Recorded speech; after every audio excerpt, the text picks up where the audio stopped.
right, let's go. Welcome back into the Scooshy Sports Podcast and week number 9 of the Redzone Report. Officially halfway through the regular season. Can you bloody believe it?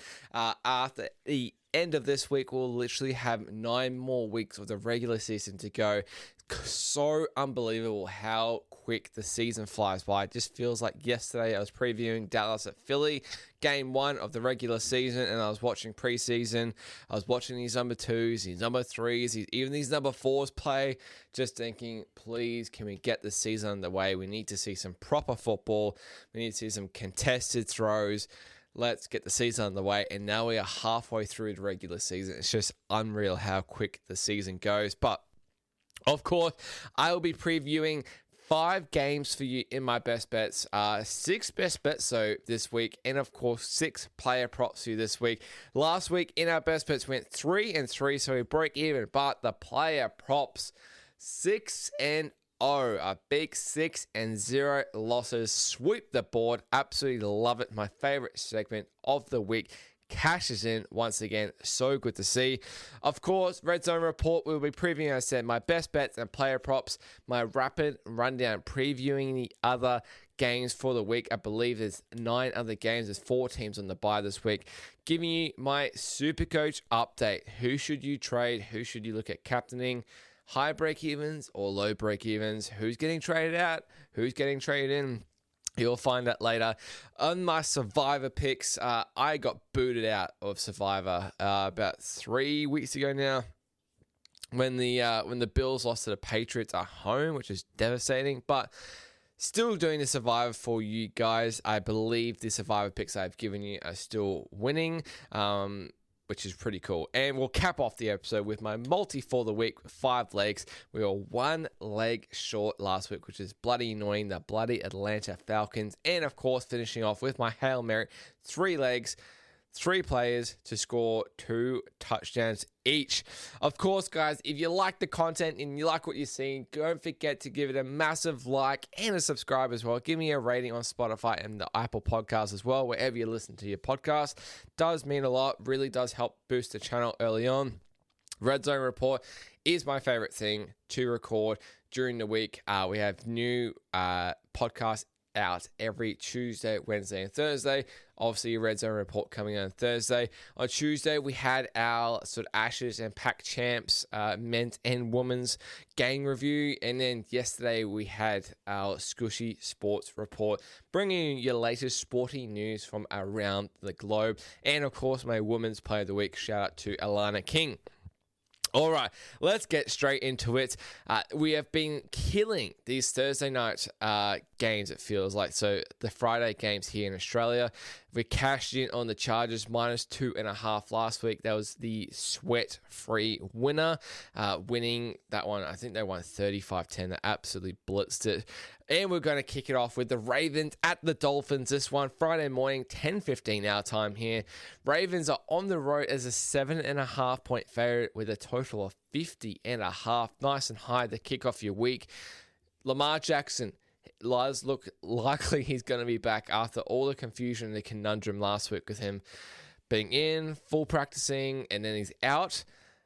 I had a feeling he would be out last week, but it's also aligned with him, like the short turnaround to him play this week. I reckon if he played last week, I reckon he wouldn't be playing this week. So Ravens still got the win last week against the Bears. Now they are 2-6 or 2-5, excuse me, sorry. They've had a bye. Now they travel to Miami. It's a must-win game, this Ravens games, 100%. They're favorites to still win the division. I think this is a massive smash spot for the Ravens and a massive letdown spot for Miami as well. I have no hesitation loving the Ravens in this spot here with Lamar back. I think the whole team will get a big boost. I still don't really trust the Ravens defense. I know this Miami offense hasn't been that great, although they really did click last week. It just screams of a huge letdown spot for Miami. They had all the media talk last week that they're quitting the coach, they're quitting the quarterback, the season's done, the coach is going to get fired, and they put in a really, really strong performance against Atlanta, winning by like 30 plus, I think, or something stupid like that.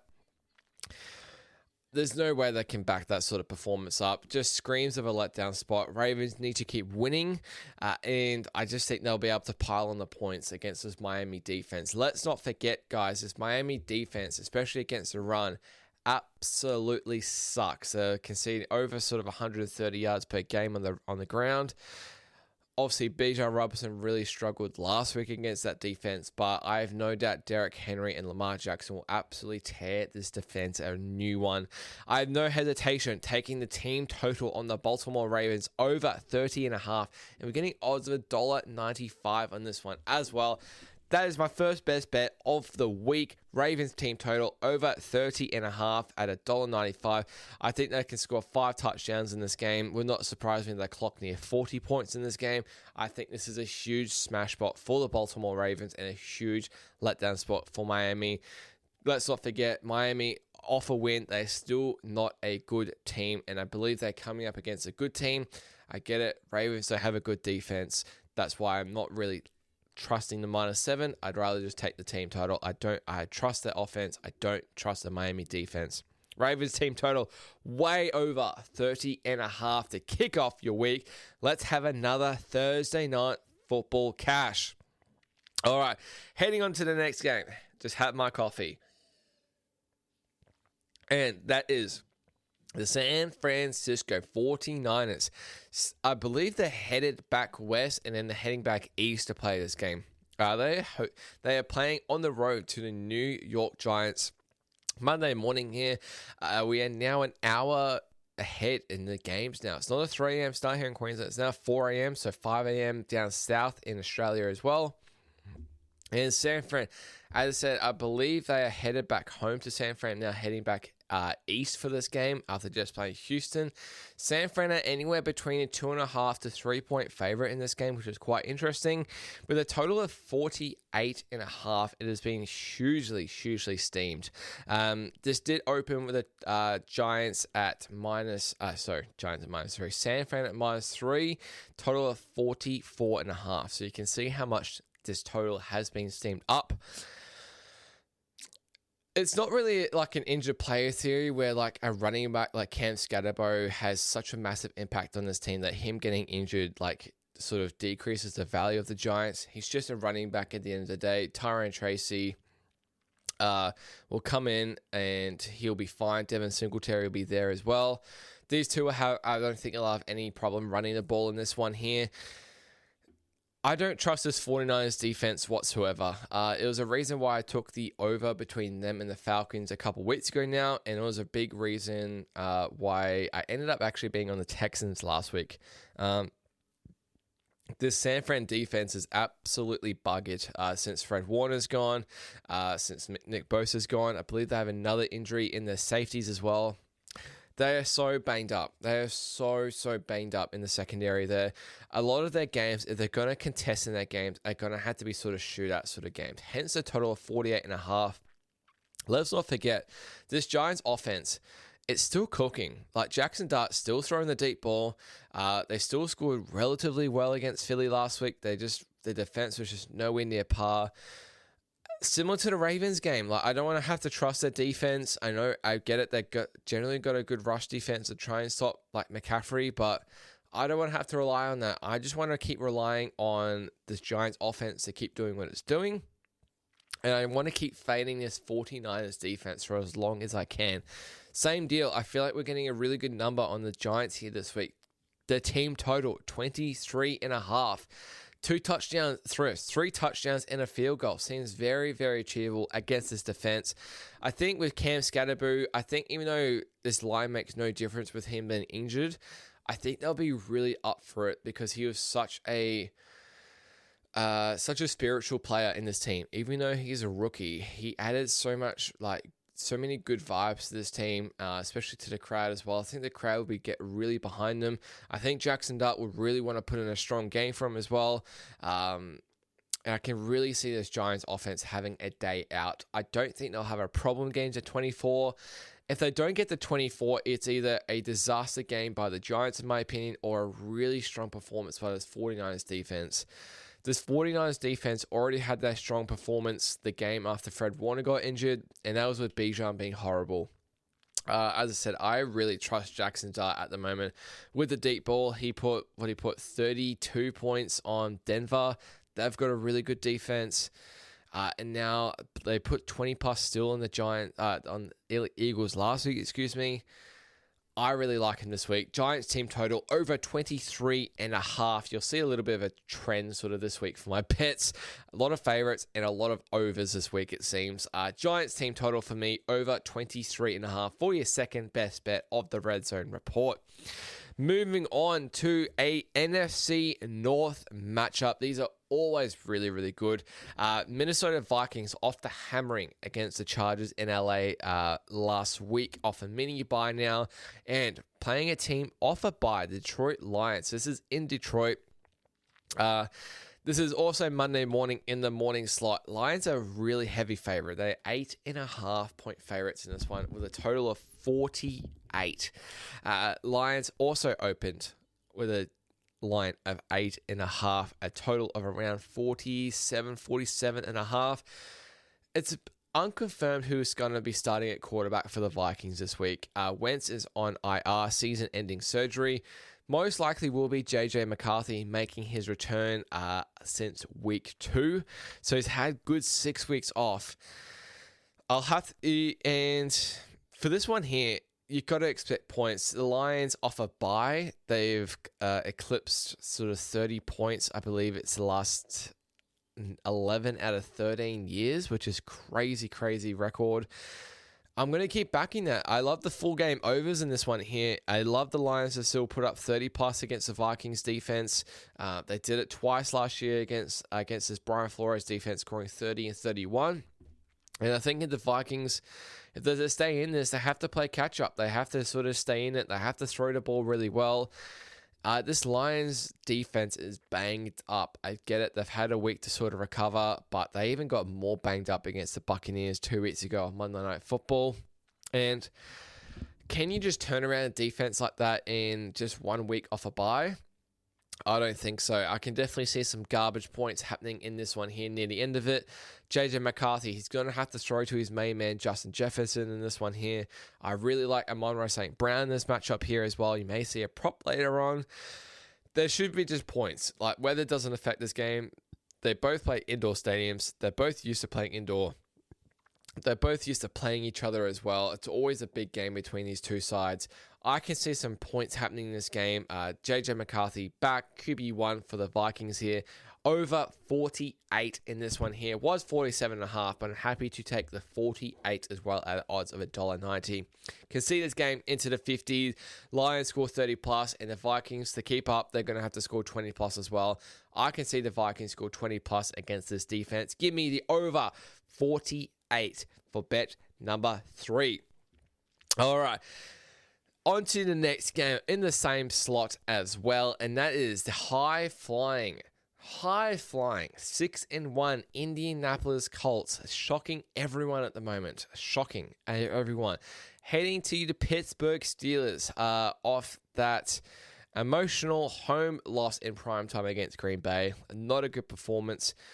And the Colts, it's a bit of a trappy line. It seems like only -3 with a total of 50.5 in this one. Some very high totals this week.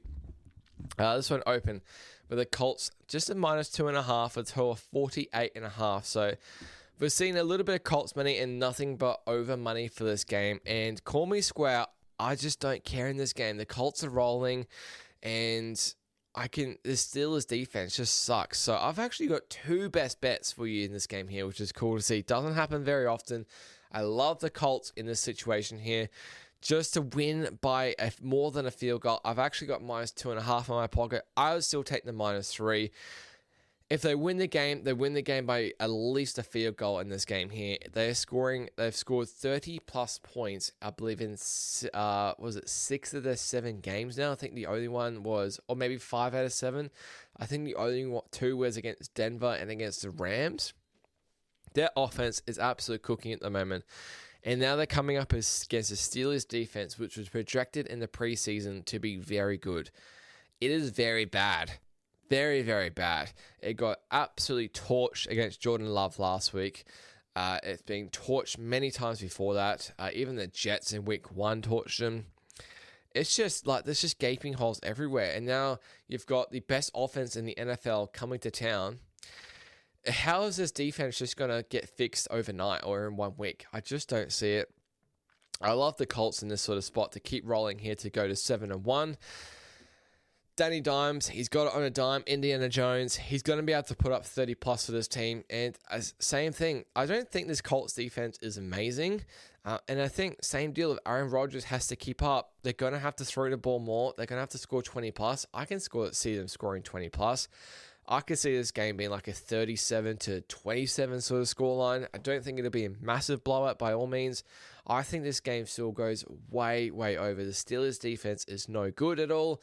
They're going to have to keep throwing the ball with Rodgers, and this Colts offense is absolutely rolling. So, two best bets for you in this game here. The Indianapolis Colts with Indiana Jones at quarterback at the -3 and over 50.5 in this one. Take the steam with the over. This game is going way over. Colts put 30 plus on. Steelers put 20 plus on to contribute to the total. Moving on to my last best bet of the week in the Redzone Report, and that is the Monday Night Football clash between Arizona. They are heading to Jerry's World, the Dallas Cowboys in this one here. Dallas, a short price favor of 2.5, and no surprises for a Dallas total in this one is now 53.5. I think it's one of the biggest of the season. This in the commies they had 2 weeks ago was a large total as well. Tiny bit of Arizona money, I guess. It opened Dallas -3, total of 52.5. So to no one's surprise, we have to expect there has been Dallas over money in this game here. That's exactly, I'm going back to the well. I had the over in Dallas and Washington a couple weeks ago for you guys in this one here. And I'm not afraid to take the over once again in this one here. Over 53.5. And if you watch NFL regularly like me, all you have to see is how bad this Dallas defense stinks. Teams are scoring 30 plus nonchalantly, easily against them. They've had 2 games go under their total this year. One was the first game of the year against Philly, which there was 40 points at halftime and it didn't go over. And then the other one was against the Chicago Bears, where they conceded 34 to them and then couldn't get over the line themselves to get the total to go over. They got blown out. Dallas, one of the best offenses in the league at the moment with Dak Prescott. He didn't have one of his best games last week, although that was against one of the better defenses in the league. This Arizona defense is not as good as Denver. I think Dak Prescott will be able to bounce back in a game like this. And Arizona, with Kyler Murray expected to be back, they're off a bye as well, Arizona. I expect them to be able to easily put up points in Dallas in this one here. You just get the vibe if one of the teams is leading by 10 or so in this game, the other team just has to start throwing the ball and playing catch up. And it's not one of those things where a defense should be able to shut down the other team's pass game in this one here. I just think they'll be able to stroll up and down the field. I can easily see this game going in the 60s. Like, how could it not? Like, you know, Green Bay and Dallas, like a month ago, the tie, that had 80 plus points in this one here. Dallas games are just going way over at the moment. Both teams, well, not both teams, excuse me, sorry, but Dallas play an indoor stadium. It's going to be nighttime. The sun's not going to affect it at all. This total should be going way over. I'd expect this game to go into the 60s. Once again, I have no hesitation. Both teams have scored 20, 25 plus, over 2.5 touchdowns each. Similar to how I played the Dallas at Washington, or Washington at Dallas game. No hesitation with this one. Over 53.5, Arizona at Dallas. It's a high total. It's a high total for a reason. High? Not high enough, baby. Take the over 53.5 in this one here. 6 best bets for the Redzone Report to kick off the episode. And we'll move on to the rapid rundown where I cover the other 9 games of the week for you guys with 4 teams on the bye. That is the Browns, the Jets, Eagles, and the Bucks. Rapid rundown, I give you my quickest opinion, whether I have opinion on the game or not, where it's not a strong lean enough to put a bet on, but always good to give you an insight of where my head is at. All right, rapid rundown, let's Go. My Carolina Panthers at the Green Bay Packers, who are a 13-point favorite, total of 44.5. It's a big number. I do lean my Panthers in this one. Look ahead spot for Green Bay. Bit of a sandwich playing Philly next week. Next game, Bears at the Bengals. Bengals 2.5-point dog, total of 52.5. High total for a reason again. Lean the over. Both defenses suck. Falcons at New England. Super Bowl, 51 revenge game. New England 6-point favorite now, total of 45. This one here, guys, Falcons either win this outright or they get blown out by 2 touchdowns. I'll let you decide which way it's going to go there. I would not be touching the +6. If you like the Falcons, just play the money line, in my opinion. But if you like New England, play alts as well, in my opinion. 13.5, 9.5, that sort of thing. Next game, Chargers at the Titans. Titans are a 9.5-point dog, total of 43.5. Titans, they're just dog shit. They can't win games. They can't cover games. They have the worst ATS record I've seen in a very, very long time. Can you trust the Chargers laying 9.5 on the road, though? It's just not for me. I don't have an opinion on this game here. I need to see something from Tennessee, and I need to see something from the Chargers to know that they can back up their performance on Thursday Night Football. They may be a bit fat and sassy as well. Broncos at the Texans. Both teams off really good wins last week. Texans are a 1.5-point favorite, total of just 39.5. Lowest total was seen in quite a couple weeks, especially in the indoor stadium. I lean the Texans a little bit in this one here. A little bit of a fat and happy spot for Denver, in my opinion. I believe they've got the Chiefs coming up very soon as well. 2 very good defensive teams in this one here, so it may just come down to who is the better quarterback. Small lean to the Texans.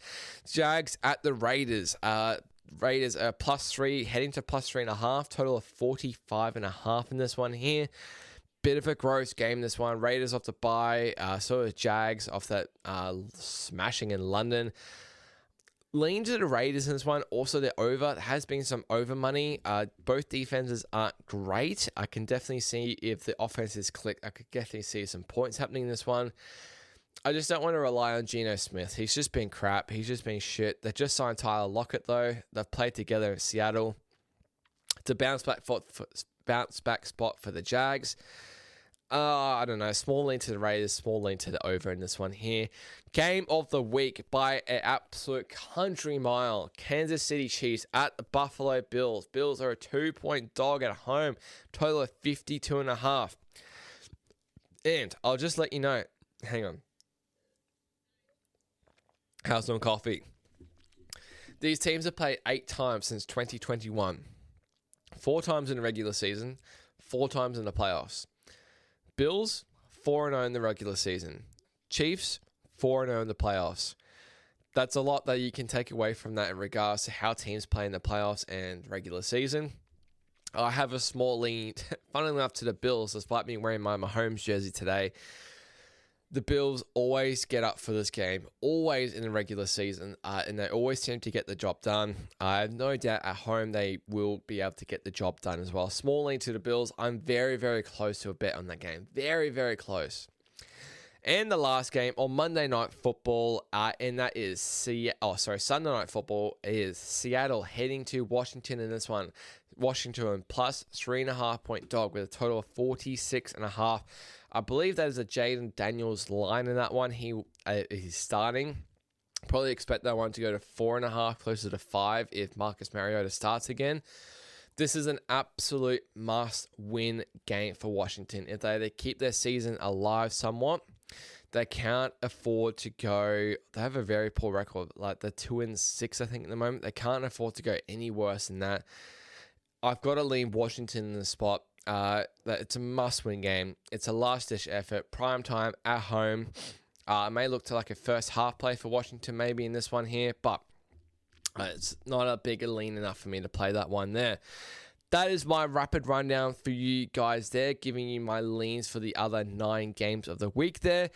Heading into my favorite segment of the week, and that is the Scooshy Player Props. I've got another 6 for you this week. Went 6-0 on last week on these ones here. Let's continue the good wins in this one here. Kicking off Thursday Night Football, and we spoke about Miami's very poor rush defense before. They had one good week. I can't see them happening again. Derrick Henry to run an absolute muck against this Miami defense. Derrick Henry over 90.5 rush yards in this one here. I think he goes well over 100 actually in this game here. Next one, Amon-Ra St. Brown. My boy, absolutely love this guy. Over 75.5 receiving yards against the Vikings here. Had a look against his previous matchups against the Vikings in previous years because they played each other twice. Last year, he went 100 plus in both games, and then year before, he went 70 plus in both. And the year before that, I believe he went 70 plus in both of those as well. I have no doubt he'll be able to get the ball once again and stroll down the field. Over 75.5 receiving yards. Just seems a tiny bit of a disrespectful line for me in this one. I had his overs 2 weeks ago against Tampa Bay. It was about the same line, maybe 69.5. Mate, he nearly cleared it in the first half. He just did it so easily. He's Jared Goff's target. Even Jahmyr Gibbs was so on that game, but Amon-Ra just found space, and I think against this Brian Flores defense, he knows how to read it really well. He'll have more success on it this week. Next one, I've got 2 player props in this Chiefs and Bills game, and they're both on the Chiefs. And these two, Rashee Rice, he's only been back 2 games, but you can clearly see he's the clear wide receiver 1 in this team, and he fits in so well into this offense with Patrick Mahomes. I had no hesitation. Only 67.5 receiving yards for Rashee Rice this week, where it could be a game where they may be behind a little bit in the game, and they're going to have to go to the number 1 guy. I get it. Kelsey went sort of 99 yards last week. Show to Rashee Rice. He was on 6 yards at halftime, and he absolutely blitzed it in the second half. He is so good. He's obviously looking for revenge still. The 67.5, I've just got to take it while it's still starting with the 6. This guy is so bloody good. And if it's a situation where Mahomes has to pass, I think he's going to be able to go to Rashee Rice. And this Bills secondary is not all that good, really. It's really not that good. And to co-align with that is Mahomes to go over 273.5 passing yards in this one here. I don't generally take too many pass yard props, but just seems like a game where Mahomes wants the ball in his hands. He's the best quarterback in the league, in my opinion. That is no bias. He's a favorite for the MVP at the moment. And I can only see this going under if the Chiefs absolutely blow them out, where he doesn't need to pass the ball like in the last quarter. But I think if it's a passing situation and it's a shootout sort of game, Mahomes is going to want the ball in his hands. I think he's going to be able to feed his receivers. I can't see him handing the ball off to Pacheco or Kareem Hunt or Brashad Smith. He's going to have to pass the ball. He went over this number last week in a blowout win against Washington still. And I think he will this week against Buffalo as well. All right, and I've actually got another pass yards prop for you as well. And that is Matthew Stafford to go over 254.5 pass yards. I get it. They're a 14-point favorite. Game situation would tell you that probably in the last quarter, he's not going to throw the ball too much. They could be up so much that they might even just bench him for the last quarter. You just don't know. But for the moment, this Saints secondary is disgusting. It is so bad. They even struggled sort of last week a little bit against the Bucs, it seems. Like, Stafford should be able to absolutely tear apart the Saints secondary. He's got his main guy back, Puka Nacua. He's obviously got Devontae Adams off, 2 or 3 touchdowns against the Jags in London. Off a bye now. He's going to be fresh. How is this only 254.5? This feels like it should be a way higher number. If the Saints are somehow contesting in the game, somewhat keeping within 2 touchdowns, I think Stafford's just going to keep throwing it. They're not going to give it off to Kyren Williams or that sort of thing. I think I can see him going 300 in this game. Like, why not? Like, I think he's just going to keep feeding Puka. I think Puka goes 100 plus. I did like Puka's number in this game, 92.5 as well. I can see Stafford going well over 254.5 pass yards. That is prop number 5 for you there. And hope you can understand with my last prop. This is a Sunday night football game. We do not have the props out for the Seattle and Washington game as of yet, but if you watched the Washington at Chiefs game on Monday Night Football on Tuesday here, you will see that the Chiefs absolutely tore apart this Washington secondary. Once it got sort of in the second quarter and in the second half, they absolutely ripped them apart. Kelsey and Rice were running amok. Now you've got arguably the best receiver now, Smith-Njigba, coming up against the secondary as well. In a game where it's meant to be sort of a tight situation, line is only 3.5. Darnold's just going to keep going to his guy. Darnold is just going to keep passing to his guy. I believe Saddle just off a bye as well. They're going to be fresh, ready to go in prime time. Prime time Smith-Njigba. Why not? It's going to be in the 80s or somewhere. We don't have it yet. If it's around sort of 84, 85.5, I have no hesitation to take the overs once again. I'm going to keep taking his overs until it starts in the 9. He's just clipping 100 every single game. He is so good. He's easily Darnold's number one main target. He's just unreal. So the line isn't out yet, but if it's around 82, 84.5, I have absolutely no hesitation to take his over there for prop number 6. All right, that is my 6 props there for the Red Zone Report. Looking to go 6-0 once again, and that would be 12-0 the last 2 weeks. So I'm absolutely praying to the gods we can get that sort of win and luck once again. It would be so good to see. Moving on to some SuperCoach chat, and a relatively low-scoring week, it seemed, again in the NFL SuperCoach world. I had a pretty poor week. I couldn't really feel the full team at all. I scored 407. I had Drake London. Oh, that pisses me off. I got Drake London and traded him in, and then he gets ruled out. And I couldn't actually make a late trade from out because I had no reception on Sunday night. I had a power cut as well, which is very, very annoying. So last week I traded out. Oh, sorry, that was a week before I got Drake London. And there was no point me trading him out. I've been in and out with Drake London all year. Last week I ended up trading in CD Lamb and Quinshaw Junkins for Marvin Harrison Jr. and Ashton Jonty. So CD Lamb, he had a relatively quiet game against Denver, didn't really do too much. And Quinshaw Junkins, I didn't even play him, but he did nothing against the Patriots. So scored 407, went down 372 spots, sitting just outside 5K, top 16%. Not happy about it, really. Need to put some more time into my SuperCoach, honestly. Been sort of focusing more on this sort of stuff, best bets, my fantasy leagues as well. So much happening in the NFL world. If we look at the top 3 that are traded in and that are traded out this week, so it's not a surprise. Rashee Rice, the wide receiver for the Chiefs, is the top traded in wide receiver or top traded in player at the moment. You've got JJ McCarthy as well, second most traded in. I find that a little bit surprising. I get it. He's going to make a little bit of cash. Only sort of trade him out if you've got a really sort of cheap QB that you're not really loving. I've got Jackson Dart there as my other QB. He's absolutely making cash for days at the moment. He's killing it. Smith-Njigba is the other third one that is in the top 3, which is no surprise. If you haven't got him in, I think he's one of the best receivers in the league. You've just got to get him in my opinion. I do have him in my team. I did struggle last week with Travis Hunter on the bye, Smith-Njigba on the bye, Puka on the bye, and he's out as well. All my guys are back this week, which is really good to see. In regards to top 3 traded out, Cam Scatterbo, obviously the main traded out. He's out for the season. He's made plenty of cash for you guys. I wasn't one to get him in. If you have got him in your team, obviously trade him out.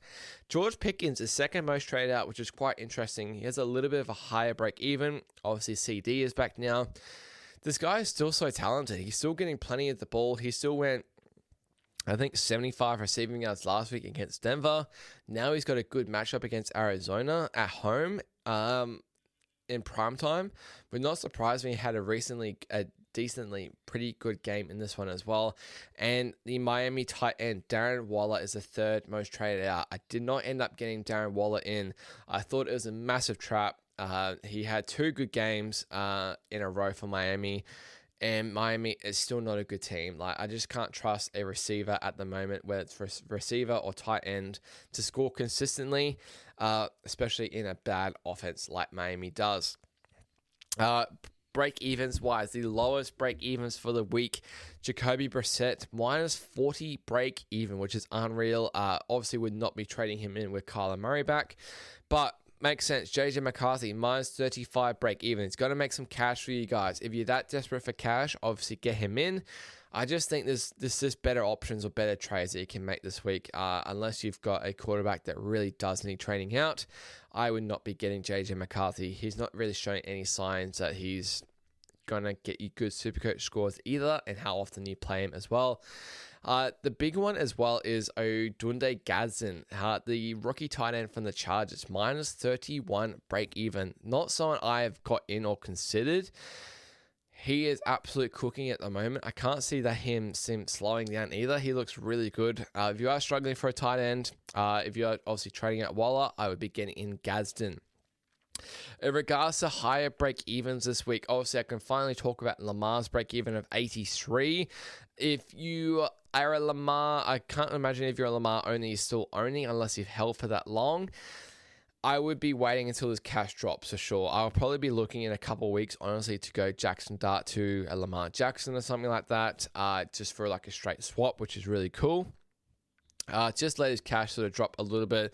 We know the potential that Lamar Jackson does have, especially in SuperCoach scoring. Can run them in, can pass them in. He can do everything. He will have some big scores coming up to the end of the year. They have a really easy schedule as well. Just want to see his cash drop a little bit before I pull the trigger. Bijan Robinson off that elite game against Buffalo 2 weeks ago, and then that shite game against Miami last week, now has an 81 break even, which is huge. You can definitely look at trading Bijan this week if you are needing the cash, or if you think he'll have a quiet game again against New England. I am considering it. It's just sort of who do I get him in for, because I don't have enough cash to go up to Jonathan Taylor. There's not really anyone else that's sort of sticking out for me at the moment that I'm looking for. Maybe like I've got Javonte Williams, I've got Saquon, I've got CMC as well. My running backs are pretty loaded at the moment. I just don't have enough cash to go straight up to Jonathan Taylor in one trade. And Baker Mayfield has an 80 break even. So he would have been pretty low ownership for a quarterback so far, but he was killing it. If you are a guy that owns Baker, they are on the bye this week. I would probably be looking at trading him out. Whether you go straight down to McCarthy to make cash, I assume your other quarterback, you've got Mahomes or you got Josh Allen. I'd be looking to go straight to Mahomes or Josh Allen if you've got the cash there. As I said, I am looking at trading Bijan Robinson this week. I just don't know who to quite go to. There's not really anyone sticking sort of out at the moment. Whether I'd have to sort of obviously trade another person to get Jonathan Taylor in, but he's at $27 million now. He's so expensive. Can he keep up 3 touchdowns a game? Like you got to say no, but he's so consistent at the moment. It's hard to ignore. In regards to captaincy this week, it's a bit hard. I don't really have anyone in the Thursday night game that I can sort of vice captain. I don't really have a Derrick Henry. That's actually not a bad running back option, Derrick Henry, now that I think of it. He's dropped a bit of cash too. At the moment, I don't really have a VC. I've just put the VC on Puka, but he plays at the same time as Patrick Mahomes. I've captained this guy like 5 weeks in a row now. I'm not going to stop. He's just consistently putting up good scores. It's either that or Josh Allen for me, and it's just about who I think honestly will throw more touchdowns or running in more. It's going to be a shootout either way. Like I like both players. It would not shock me if they both finish within 5 points of each other. I'm just going to keep going Mahomes until the sun comes down, honestly, and just see how it goes. Moving on to Survivor. And as I said, I am not a survivor. I have the Tiger Eat Your Heart Out. That is not me anymore, which is such a shame because I'm in a league with like my mates in Survivor, and there's 2 of them now left. There was 3 of them out of the 5 in our league, and one of my mate Tommy, he had the Falcons last week. Massive rip to him. He's out, but this week seems relatively easy. For me on the show, I haven't used the Rams yet, or I haven't mentioned the Ravens yet either. They are easily 2 I'll definitely be considering this week. We said Indy last week as a nice, easy one for you guys there. That was, plain and easy, nice and simple. Capping off the episode, couple multis for you guys. In this multi for the week, I said we were one leg away last week from cashing 40-1. The bloody Atlanta Falcons let us down hugely. It was nowhere near it. I've got a really big one for this one, paying 117-1. 5 legs, all alternate lines pretty much, but they're really bloody good. We're going to kick off. Derrick Henry, 100+ rush yards against Miami. We're going to go Giants on the money line. We're going to go Colts team total over 30.5, which is easily plus money, which is so good to see. Patrick Mahomes to throw for 300+ passing yards against the Bills. And then St. Brown to go for 100+ receiving yards against the Vikings. As I said, it pays $117. $10 in this returns $1,170. Take me to the bank, baby. Let's go. And to cap off the episode, my Hail Mary for the week is my 2+ touchdown Hail Mary. 3 guys to score 2 touchdowns each. My 3 players this week, Amon-Ra St. Brown, Ashton Jonty, and Trey McBride from the Arizona Cardinals on Monday Night Football to finish it off. This one here pays about $450-1. $10 in this pays $4,500. Come on, baby. Let's win some cash this weekend. We'll recap the episode of the Redzone Report for you. As I said, 6 best bets for you. Kicking off on Thursday Night Football, we have the Ravens team total over 30.5. Giants team total on Monday morning over 23.5. The Vikings and the Lions to go over 48.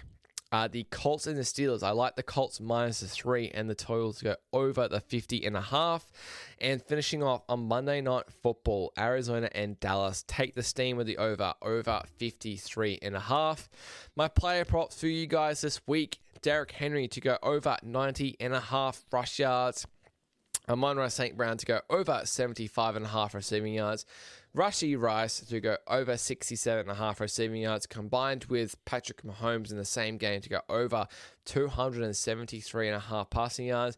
Matthew Stafford to go over 254.5 pass yards. And the Smith-Ajibba line was not available yet, but if it's anywhere between 82 and sort of 86.5, I like that over there. My multi for the week, Derrick Henry, 100+ rush yards. Giants on the money line. Colts team total over 30.5 points. Mahomes, 300+ pass yards. Amon-Ra St. Brown, 100+ receiving yards, pays $117. $10 returns $1,170. In my Hail Mary for the week, 3 players, 2 touchdowns each. Amon-Ra St. Brown, Ashton Jonty, and Trey McBride.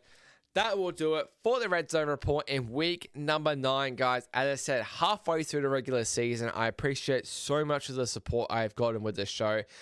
As I said, if you like it, if you like the content, let me know down below. What is your best bet for the weekend? What are you leaning? Tell me. I want to hear what is your best bet for the week in this one.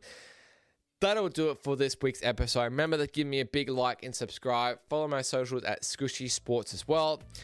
That is Redzone Report for week 9. I will see you next week for my Ashes Game 2 review. We'll see you for Redzone Report week 10 as well. That'll do it for you guys. Thank you so much for watching, and cheers.